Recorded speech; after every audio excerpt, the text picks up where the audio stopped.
हम प्रभु परमेश्वर को धन्यवाद देते हैं आज की सुंदर सुबह के लिए। 4 नवंबर है। प्रभु का धन्यवाद करते हैं कि उसने हमें संभाला, हमारी मदद की और परमेश्वर का हाथ हमारे साथ रहा। मैं आप सभी का स्वागत वेलकम करता हूं living Christian movement fellowship ministry Jaipur Rajasthan में। परमेश्वर आप सबको बहुत बड़ी बरकत और आशीष दे ताकि आप जीवन में और आगे बढ़कर परमेश्वर की महिमा करते जाएं। परमेश्वर हमें चट्टान के रूप में बनाना चाहता है, चट्टान के रूप में। और चट्टान जो है मजबूत होती है। जब आप परमेश्वर के साथ चलते हैं तो एक चट्टान के रूप में परमेश्वर आपको आगे बढ़ाता है। 1 कुरिन्थियों का 2 अध्याय और उसके 9 पद में लिखा है, जो बातें आँखों ने नहीं देखी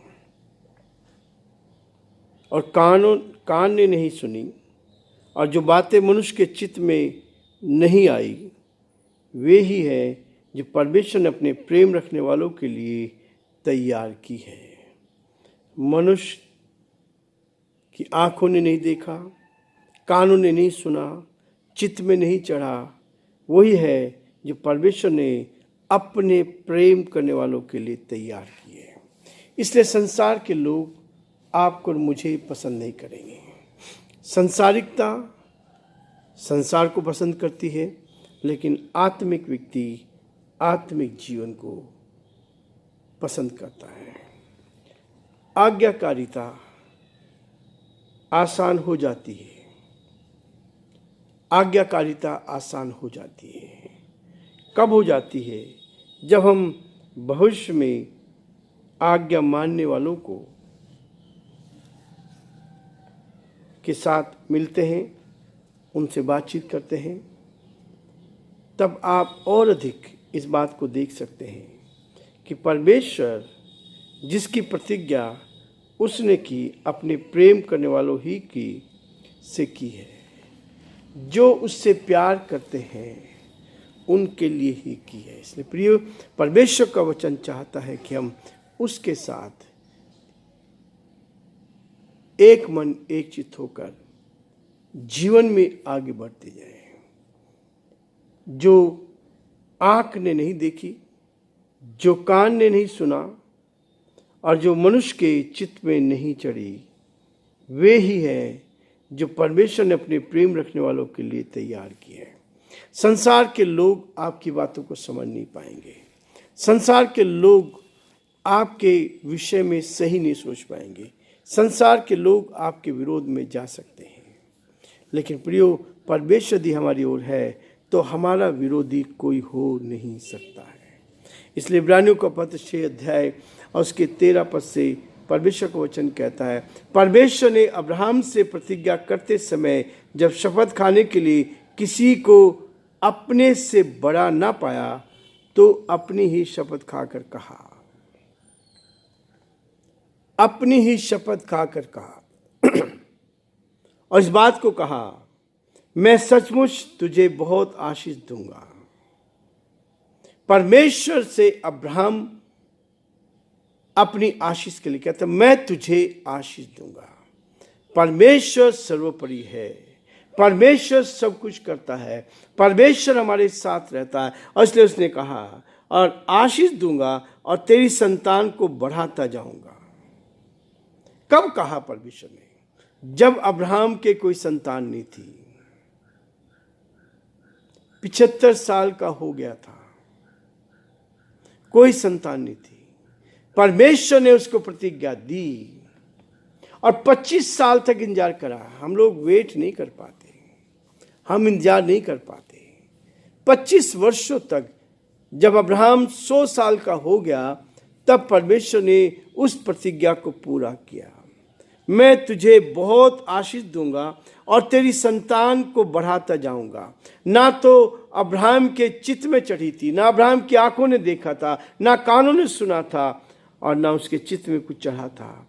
उसको परमेश्वर ने कहा कि मैं तेरी संतान को आकाश के तारों के समान करूंगा, जिसको कोई गिन नहीं सकता, जिसको कोई गिन नहीं सकता। प्रियो, परमेश्वर का वचन मुझे आपको इसी बात की प्रतिज्ञा देता है और शपथ खाकर कहा, मैं तुझे आशीष दूंगा और तेरी संतान को बढ़ाता जाऊंगा। 15 पद में कहता है, और इस रीति से उसने धीरज धर के प्रतिज्ञा की हुई बात प्राप्त की। धीरज धरना पड़ता है। परमेश्वर के वचन में धीरज को महत्व दिया गया है। संसार के लोग संसारिक बातों में आके जल्दबाजी करते हैं। जिन्होंने उसकी ओर दृष्टि करी, परमेश्वर का काम परमेश्वर का काम है, वो अपने तरीके से करेगा, वो अपने तरीके से करेगा। आज जो वो अपने तरीके से करेगा तो वो एक अलग काम होगा।